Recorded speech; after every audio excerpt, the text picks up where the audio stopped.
Experience the 4 paths of natural wellness: yoga, Ayurveda, acupuncture, and naturopathy. Each uniquely customized program improves the whole person to make every person whole. Come to WION Health Resort. Make your reservation at WION.com. After the collapse of the Kherson Dam and the deluge caused, fighting intensifies between the Ukrainian and the Russian forces. As the much talked about Ukraine...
Hello and welcome. You are watching Gravitas with me, Molly Gambhir. Here's a look at what's lined up for you on the show tonight.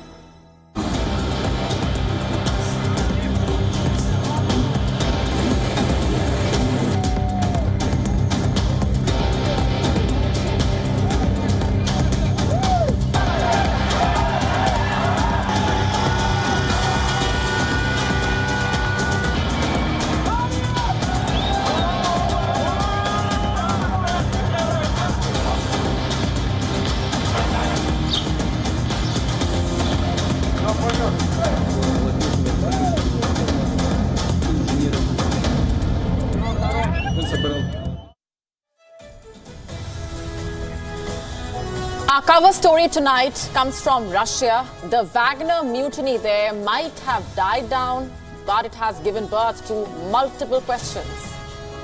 This has been the biggest threat to Vladimir Putin's leadership in recent times. What happens now is the immediate question. Will we see more rebellion in Russia? Are there more anti-Putin actions on the horizon? And how would the Russian leader react to that, given his absolute intolerance for dissent? Will the Wagner chief be allowed to get away? Has Putin's authority been shaken? We discuss that and lots more. Also on the show for you tonight, with a bill to reinstate Nawaz Sharif, is the leader set to return to Pakistan? We tell you what's brewing. Pakistan-based cyber attack groups are targeting the Indian Army and educational institutions. What is their modus operandi? We tell you all about their sinister plans. The rise of the right in Europe is back in focus. After Italy, it's now Greece. We get to the latest. A new report reveals horrific details about Japan's sterilization campaign. We tell you more.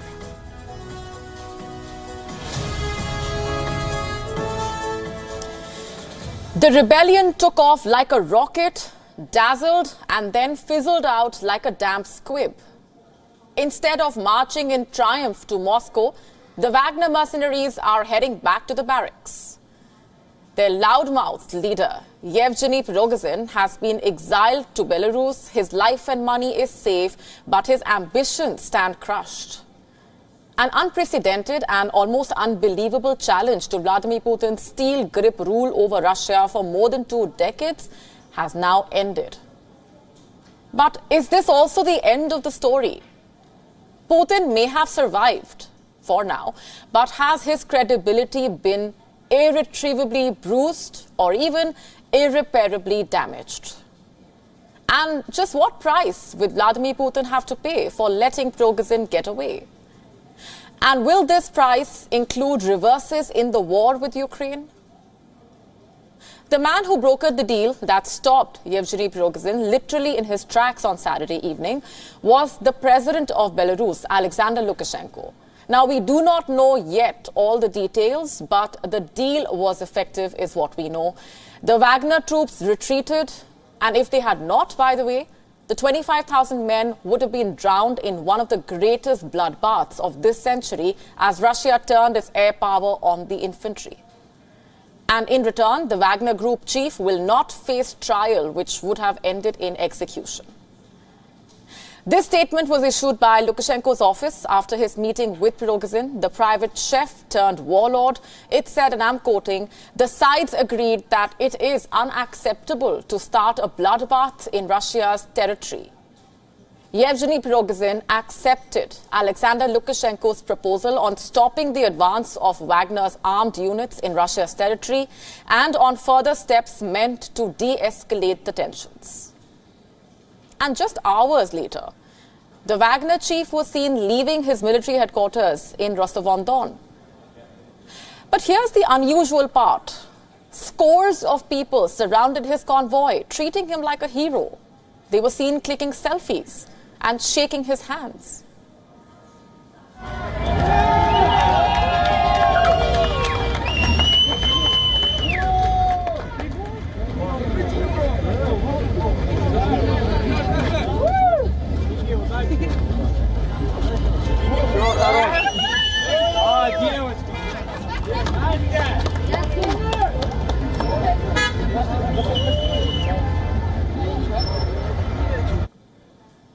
And soon enough, his fighters also started pulling out of the city. Where did they go, you are wondering? Prigozhin says he has asked them to return to the battlefield as he himself moved towards Belarus. And what will he be doing there? Also, will he really not be charged? Will Putin really let the man get away after embarrassing him to this extent? And what now are Putin's options? Have a look at this report from the Moscow Times. It says criminal charges against the Wagner leader have still not been dropped.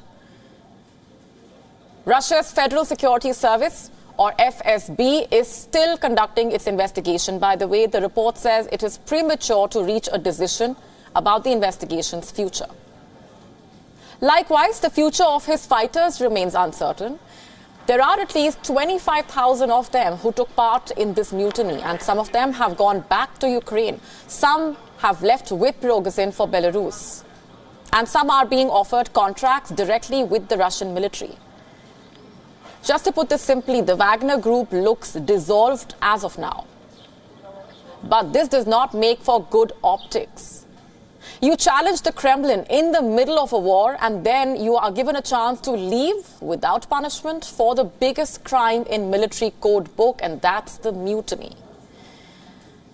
Is this evidence that Putin has become weak, that he has become yesterday's man? Well, that is what his enemies assume, or at least hope for. Have a look at these visuals. These are locals in Rostov-on-Don chanting the Wagner Group's name and cheering for the mercenaries. And some of them were even seen thanking them and asking them to take care of themselves. You have to watch this.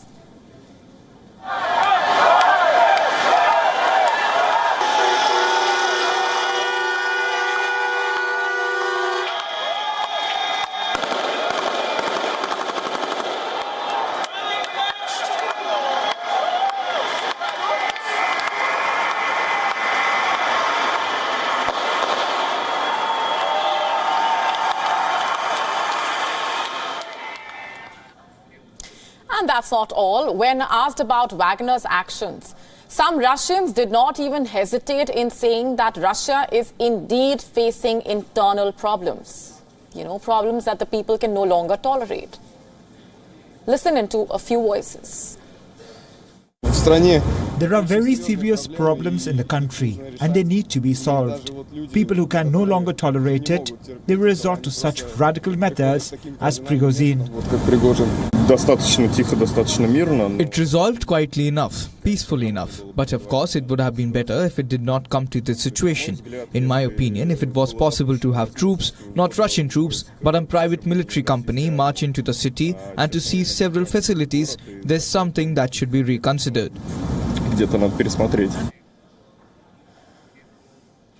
My point is simple. The Wagner chief's actions may have sowed seeds of dissent in the minds of many Russians. Did the Wagner chief strike a nerve of serious discontent that could encourage civilian protests? The West is, with predictable delight, describing this as the beginning of the end of the man who has confronted them for 2 decades. And the NATO chief saying that it shows the scale of the Kremlin's strategic mistake in waging the war on Ukraine. The French President Emmanuel Macron saying it shows divisions within the Russian camp. And what about the President of Ukraine? Volodymyr Zelensky is taking swipes at Vladimir Putin, of course. He says the mutiny shows how the bosses of Russia do not actually control anything. Not just that, he added that Prigozhin's actions have left Putin really scared. The man from the Kremlin is obviously very afraid and probably hiding somewhere, not showing himself. I am sure that he is no longer in Moscow. He called somewhere and asked something. He knows what he is afraid of because he himself created this threat. But let's just cut to reality, not the claims. Has this really affected the course of this war? Ukraine asserts that its counteroffensive will continue. It says that political strife within the enemy camps is great news, but their focus remains what it was previously. That's pushing the Russians back to Russia. However, they add that this is the big point, that this mutiny will not shorten the war or significantly increase Ukraine's chances of victory. Why is that? Because the battle is with the Russian regular army, and that has not crumbled. The reason for the Wagner mutiny was that Putin had been moving away from the irresponsible warlord that he created. Moscow believes that Western intelligence was able to turn the Wagner chief into its stooge. And it must now retrieve its credibility from the debris of the mutiny. And realists now believe that Putin will have to escalate the war in order to make decisive gains, that the violence and the devastation could intensify. All wars have unpredictable consequences, and we are at a turning point in the Ukraine war. But how it will turn out to be will be evident only in the days and weeks ahead. On to Pakistan now. Is the country going to witness the return of a former prime minister? I'm not talking about Imran Khan. I am talking about Nawaz Sharif. Is he going to make a comeback? This question is buzzing across Islamabad right now. And here's why. On Sunday, Pakistan's National Assembly passed a bill called the Elections Amendment Bill 2023. This was to limit the lifetime disqualification of lawmakers to 5 years. Also to empower the Election Commission of Pakistan to announce election dates unilaterally without having to consult the president. And observers say this bill could possibly pave the way for the return of Nawaz Sharif from London. Now, for the unversed, the 73-year-old Sharif was disqualified for life in 2017 by Pakistan's top court. He was then convicted in a slew of corruption cases by accountability courts. And later, after the Panama Papers case, he was declared ineligible to hold public office for life. He is currently in London, living in exile, longing to return home. The new bill may fulfill that dream. Pakistani media reports saying that after becoming a law, this bill could be used to end the lifelong disqualification of Nawaz Sharif, thus paving the way for him to rejoin active politics ahead of the general elections, which might take place in October. But you see, before that happens, he will get 2 anti-corruption cases against him overturned. And how exactly will he do that? Well, with the help of his brother, Shehbaz Sharif, who is Pakistan's current Prime Minister, remember. Reports say Shehbaz Sharif has already formed a legal team for his brother's return into Pakistani politics, and this is, in a sense, a legal committee which will expedite the follow-up cases against Nawaz Sharif. And it will also speed up the legal work for the dissolution of the cases against him and his disqualification in order to remove all the legal barriers in his return to the country. And just who all are on this committee? Well, the team is headed by Pakistan's Federal Minister for Law, Azam Nazir Tarar, the Special Assistant to Pakistan's Prime Minister, Ataullah Tarar, and another Special Assistant, Irfan Qadir, and Shehbaz Sharif's lawyer, Amjad Parvez. They will all be working in cohesion to get Nawaz Sharif back. And the timing of this committee's formation is quite interesting. It happened on the same day when a court in Pakistan acquitted Nawaz Sharif in one of the cases against him. This was a 37-year-old private property case filed by Pakistan's National Accountability Bureau. This case has been terminated. The charges against Nawaz Sharif have been dropped because the court said there is no sufficient evidence against him. How interesting. Here's something that's also interesting. As I speak, Pakistan's Foreign Minister Bilawal Bhutto Zardari and his father, Asif Ali Zardari, are in the UAE. And what are they doing there? They've gone there to meet Nawaz Sharif. On Saturday afternoon, Sharif reached Dubai from London. So did his daughter, PMLN Vice President Maryam Nawaz. She reached Dubai on the same afternoon with her son, Junaid Safdar, along with some other members of the Sharif family. And what are all of them doing there is something that you're wondering about. Well, they are holding talks on quote-unquote important matters. And what kind of important matters? It doesn't take a genius to understand. His return to Pakistan. He is apparently staying at the Emirates Hill residence of the Finance Minister Ishaq Dar's son and his son-in-law Ali Dar, who is married to Asma Sharif, his youngest daughter. He is holding several meetings at this residence, mainly around the roadmap for his return, along with Pakistan's economic and political future. In particular, the discussions focused on resolving legal entanglements that could be preventing Nawaz's return. So at the end of the day, this is what we have. A bill has been passed to remove Nawaz Sharif's disqualification. A committee has been formed to resolve his legal entanglements. A court has acquitted him in a 37-year-old corruption case. And meetings are being held in Dubai to ensure his return. The Pakistan government is going all out to get Nawaz Sharif back into Pakistani politics. Only if they had spent so much effort into fixing Pakistan's economy. The country would not then be in such dire straits. Meanwhile, there have been fresh cyber attacks against the Indian army. By whom? A Pakistan-based group, which, by the way, is also targeting prestigious educational institutions. In fact, security officials say the group has been a persistent threat since 2013. What is the modus operandi and how do they manage to try and infiltrate the systems?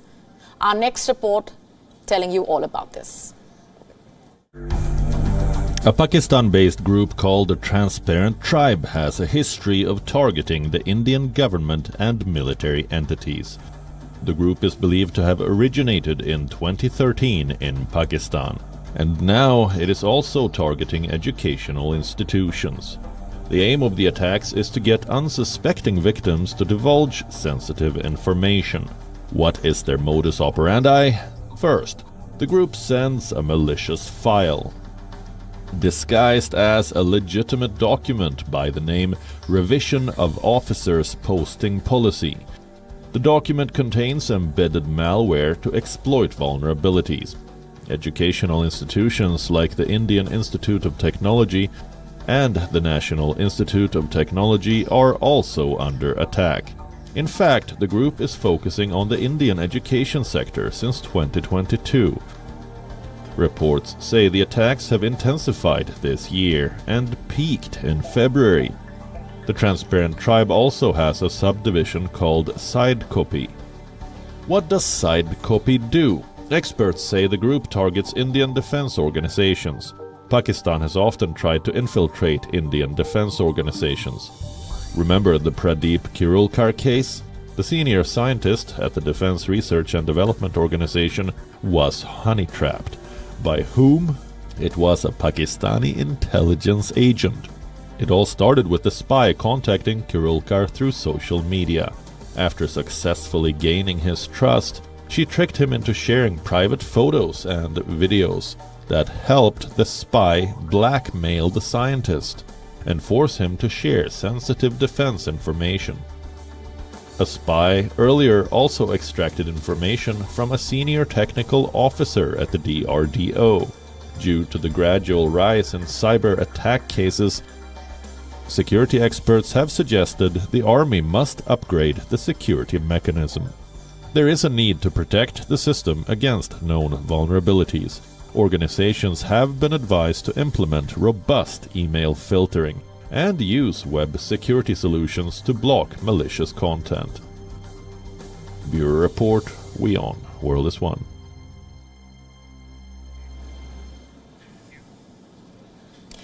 The president of Madagascar is secretly French. You heard that right.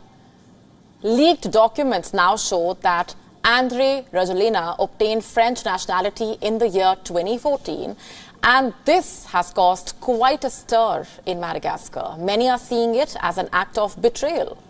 Why is that? You see, because France and Madagascar have a long-standing history. Let me just break it down for you in just a short bit. First, let's just discuss the documents. What do they reveal? That Rajoelina was naturalized by decree by the then French Prime Minister Manuel Valls. And days ago, the leaked papers made rounds on social media. Rajoelina is now facing fire over the lack of transparency. You see, the documents were signed almost a decade ago. And why did he keep them a secret then? The answer is quite simple. It could be to bury his ties with France, to avoid this exact same contempt that he is facing right now. For over 60 years, Madagascar was a French colony. The island gained independence from France in the year 1960, but it could now weed out all the differences. Conflicts still remain, and at the heart are the scattered islands of the Indian Ocean, France claiming them as its own. So does Madagascar, and both the countries have tried to negotiate the sovereignty but did not quite reach a unanimous conclusion. Now add André Rajoelina to the mix, who turns out to hold dual French nationality. Madagascans are going mad over this revelation. Some are calling for him to stand down. They are alleging that Rajoelina is at the mercy of a former colonial power, one which is keen to continue pulling the strings in the island. Also, that he shook hands with the French government to propagate their agenda. The opposition is citing the Madagascan constitution. It says Madagascans must renounce their nationality if they become citizens of another country. And now that it is revealed Rajoelina is French, they say he should be stripped of his presidency. Madagascar, you see, has had a history of political turmoil. Rajoelina first seized leadership of the country after a coup in the year 2009. The ousted leader, Marc Ravalomanana, claimed Rajoelina had France's support. Rajoelina still came to power, but he was widely condemned by the international community.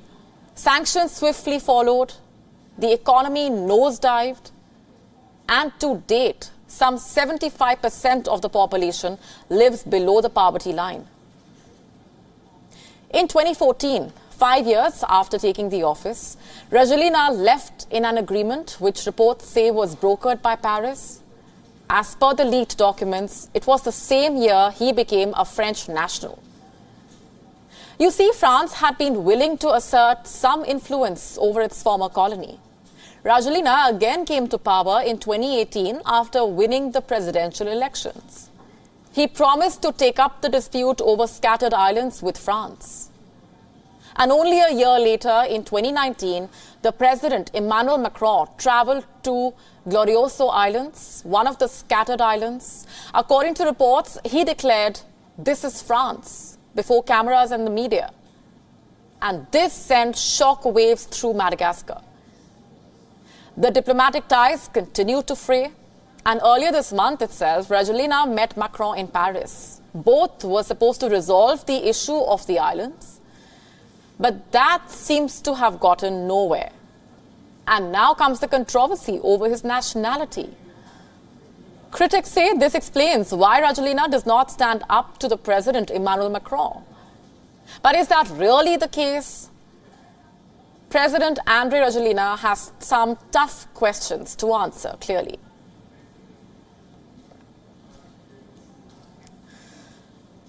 Meanwhile, Europe is witnessing a major shift. The victory of far-right parties is becoming the new normal there. The latest addition to that list being Greece. The Greece parliamentary elections, the conservative New Democracy Party has won, and Kyriakos Mitsotakis has won another 4-year term as the Prime Minister. The right-wing leader has promised to quote-unquote transform Greece. You see, the Europe, which once believed in keeping the far right outside the tent, is now voting for those leaders in majority. Let's just take Mitsotakis as an example here. The man was first elected as the Prime Minister in the year 2019 and will now continue to hold the post. As you say, as the elected Prime Minister and enjoying the trust of Parliament, I can return to this office and continue my work. And as you say, under the weight of this role and this responsibility.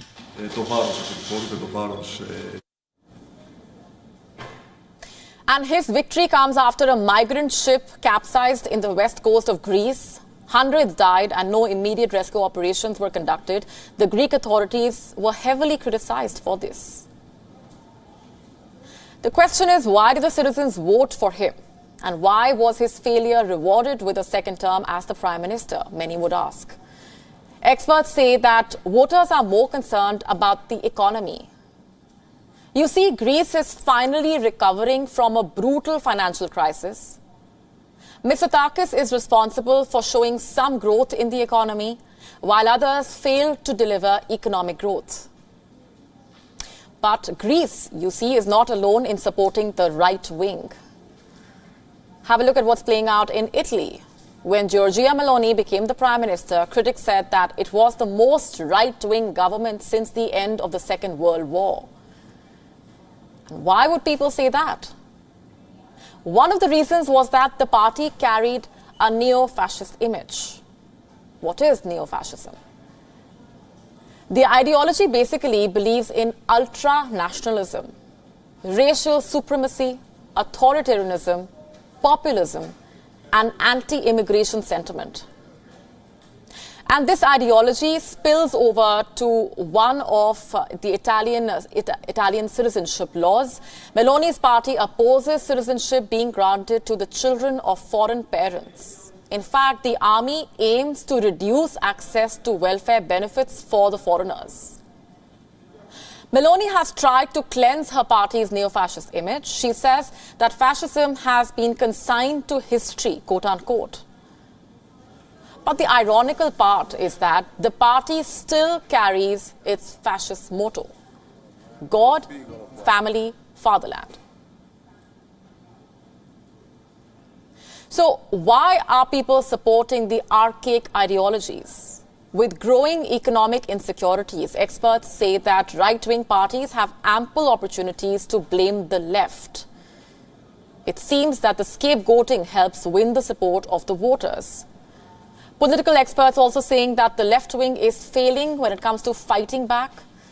mainstream parties avoid opposing the far right, and on the other hand, keep repeating their policies and try to impress.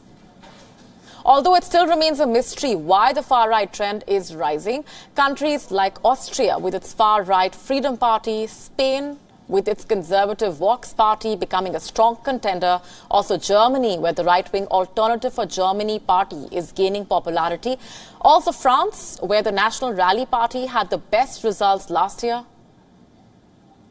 Europe's democratic spectrum seems to be changing, and how, and we will be decoding the implications for you.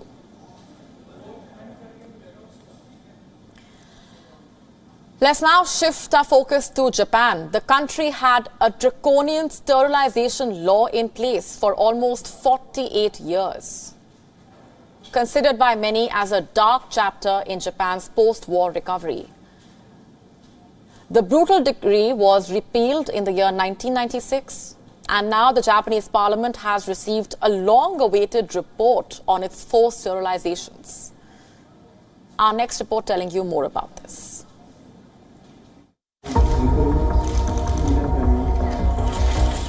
A new 1,400-page long report has left people in Japan shocked. Around 16,500 people were forcibly operated on under the country's eugenics law. A shocking part of the report highlights that people were told that they were undergoing appendix operations. People with intellectual and mental illness were forcibly taken to welfare facilities to undergo the sterilization procedure. At that time, the local authorities in Japan had the authority to carry out the surgery any way they pleased. It is now known that more than 16,000 sterilizations were done without consent. The report also revealed that 2 children, aged only about 9 years, were also part of the sterilization drive. The 1,400-page report has shed light on Japanese government's mistreatment towards people after the Second World War. The aim was not to have inferior children with chronic or hereditary illness. According to the study, more than 60,000 women had to get abortions in this process. Now, the newly published study has triggered a massive uproar among human rights campaigners in the country. Activists have claimed that the report fell short as the government has failed to take responsibility of the harsh treatment. They have also asserted that the regime hasn't mentioned why the law was enacted and why it took so long for it to be abolished. The victims of the sterilization drive have long been demanding compensation for their physical and mental suffering. In 2019, Japanese lawmakers had passed a legislation offering each victim a compensation of 3.2 million Japanese yen, equivalent to $22,000. However, many of the victims are now arguing that because of the 20 years limitation period of the program, they have not received any repatriation payments. After the report's publication, Japan's Chief Cabinet Secretary, Hirokazu Matsuno, has expressed that the government deeply apologizes for the tremendous pain.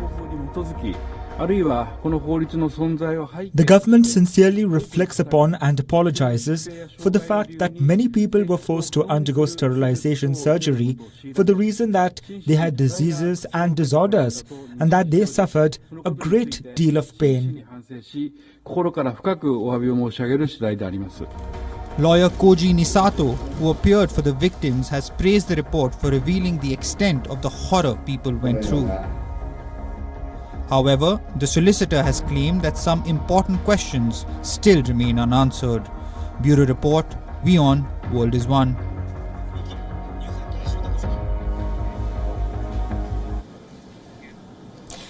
It is the 26th of June, a day that's observed the world over as the International Day Against Drug Abuse, a menace that is plaguing societies across the world. And in India, the Kashmir Valley is one of the worst hit regions, thanks to cross-border drug peddling from Pakistan. The authorities have now launched a massive crackdown on drug peddlers across the Union territory. Here's a ground report on the challenges and the efforts to combat the menace. In a recent study, Kashmir Valley alone in the Union Territory surpassed every other state in India to emerge among the 2 states in the country with regards to drug abuse. And one of the most common drugs used here is heroin. It was revealed in the study that Kashmir, at number 2 in the national rankings for drug abuse, has left behind Punjab, which was considered to be the hub until recently. According to a top police official in the Union Territory, over 5,000 cases have been registered in the last few years against drug peddlers. The action is making a difference on the ground, but the drug mafia is so huge that it will take a lot of time for the administration to clean up the mess. However, experts say that coordination between stakeholders in the valley is showing results on the ground. Not only has the availability of drugs in the markets gone down, but also the number of addicts seeking treatment has gone up. De-addiction centers across the valley are witnessing an increase in the number of those seeking help. The study has also revealed that big money was involved in the valley's drug business. Doctors say that 88,000 rupees is being spent every month by every drug user involved in opiates. Drug users in the valley too perceive a change in the scene. They say that drug availability in the market has gone down. Previously, the drugs were easily available, but after action by the police and administration, there has been a change on ground. The prices of these drugs have also gone up.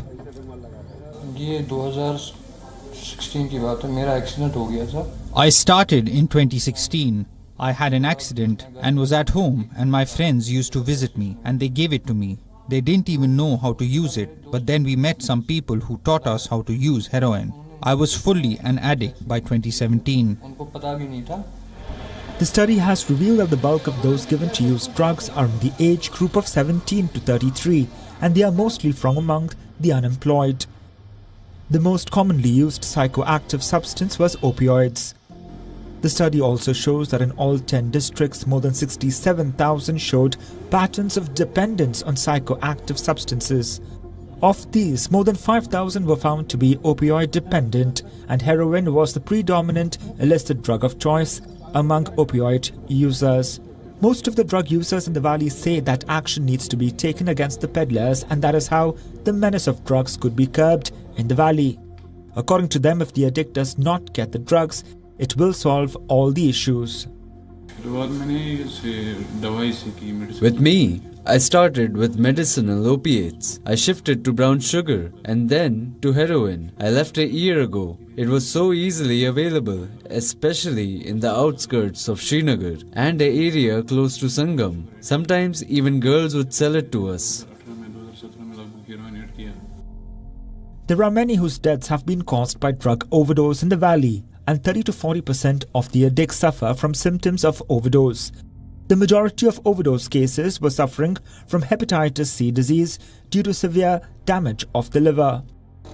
The Jammu and Kashmir police has recovered illicit drugs worth crores of rupees in the last few months from various parts of the Union Territory.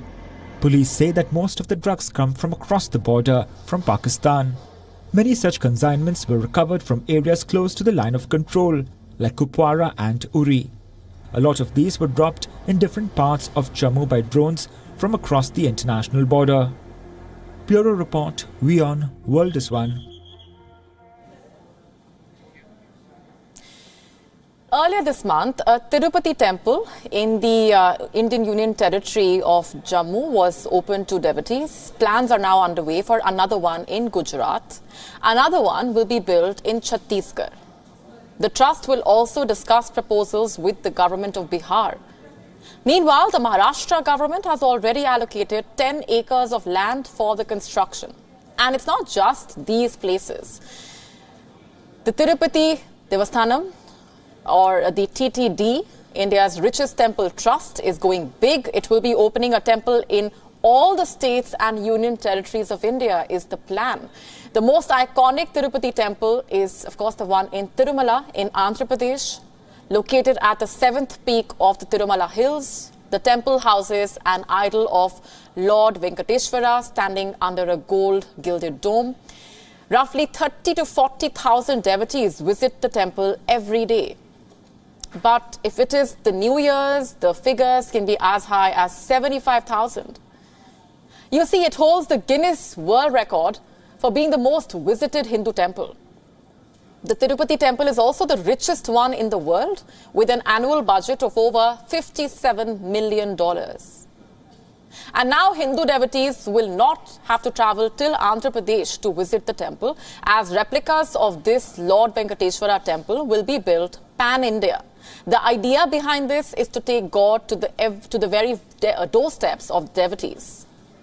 Founded in 1933, the TTD Trust initially planned to build only a handful of the temples, and this included the Tirumala's iconic one that I just told you about, Sri Padmavati Amavari Temple and Sri Govindaraja Swami Temple. All of these lie in the South Indian state of Andhra Pradesh. 9 decades on, the trust has established 58 temples across India, and most of them are located in South India, in Tamil Nadu, Telangana, Andhra Pradesh. It also set its footprint at the southernmost tip of India by establishing a temple in Kanyakumari. And now the trust has decided to further amp up its presence. The plans are that each Indian state and union territory will have its own Lord Venkateshwara temple. Remote rural villages will have smaller ones. Metropolitans may have bigger ones. The question is, what next? What lies ahead? Will Tirumala Tirupati Devasthanams also go international? Will we have Tirupati temples all across the world?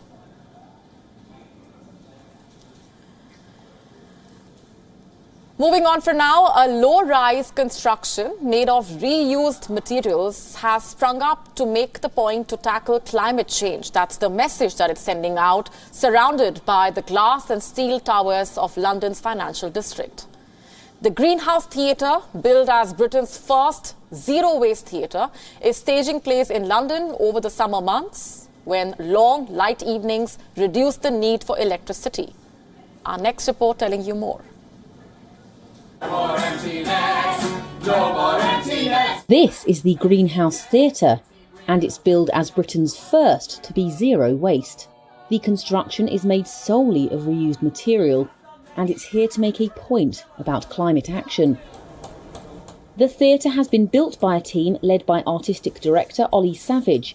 He says his target audiences tend to be very worried about the environment, but pessimistic they can do anything about it. He wants to show them sustainability can be easier and more fun than they might think. Everything that we use has had a life before us, and once we're done with it, we work very hard to make sure, or if we're done with it, we work very hard to make sure that it goes on to have a life after us. 1, 2. The Greenhouse Theatre is hosting altogether 16 shows in London this summer, when long, bright evenings reduce the need for electricity. The productions here are designed to spread awareness about climate change in an accessible way, instead of just reeling off daunting facts and figures. Humans aren't very good at making connections with numbers. We're not very good at understanding what numbers actually mean for us, right? What we do connect with is stories. We want people going away feeling empowered, feeling connected to each other, and almost using that empowerment to make changes in their lives, and to realise that making those changes isn't hard, isn't complicated. All it takes is a little bit of setting your mind to it, you know. If we can build a whole theatre, anyone can do anything, you know. Audience members at the opening night were impressed with the ethos of the theatre company. I think it's a really innovative idea, and I think it kind of added to sort of the magic of the sort of the space, really. And like there was a feeling that everything is just that kind of little bit more kind of handcrafted, I suppose. Yeah, I think it kind of made it sort of very magical, really.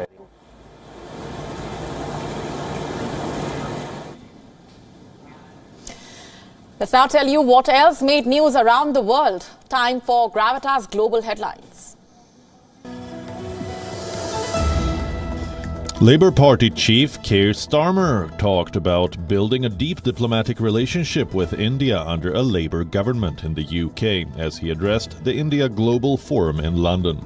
Says India has emerged as a confident and modern nation and is a huge contributor to global growth and prosperity. Ukraine claims it has retaken another village from Russian forces, the 9th this month. Ukrainian officials say their counteroffensive is in its early stages, with the main push yet to come. 10 dead and several injured in a bus accident in India's state of Odisha. The injured have been admitted to the Berhampur hospital. At least 14 civilians killed in war-torn Sudan's capital as rival forces fought for control over the police headquarters in Khartoum. The paramilitary Rapid Support Forces said victory in the battle for the police HQ. Lebanon's Hezbollah group says it has shot down an Israeli drone in southern Lebanon near the border. It's the latest in long-standing tensions between the two sides. Pakistan's central bank raises its key benchmark interest rate by 100 basis points to 22%. This is a record high as the country pushes to revive its loan program with the IMF. Smoke from the wildfires in Canada engulfed Montreal on Sunday as it clinched the status of the most polluted city in the world according to an air quality index. Several events across the city had to be cancelled due to the harmful smog. At least 50 people were detained by Turkish police after Istanbul's LGBTQ community defied the ban and carried out the annual Pride March. Pride Parade had been banned in Istanbul this year, along with other cities, as Erdogan regime continued their crackdown against the community. Keegan Bradley has won the Travelers' Championship by 3 strokes for his 6th PGA Tour title. The 37-year-old American overcame a back 9 wobble to beat Zach Blair and Brian Harman, who were tied second on 20 under. World number 1 Scottie Scheffler finished tied 4th. 2018 FIFA World Player of the Year, Luka Modric has signed a 1-year contract extension at Real Madrid.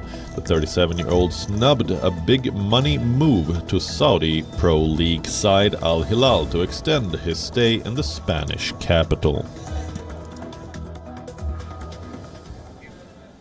With that, it's a wrap on this edition of Gravitas Tonight. We are leaving you with Gravitas images. Thanks very much for watching.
WION.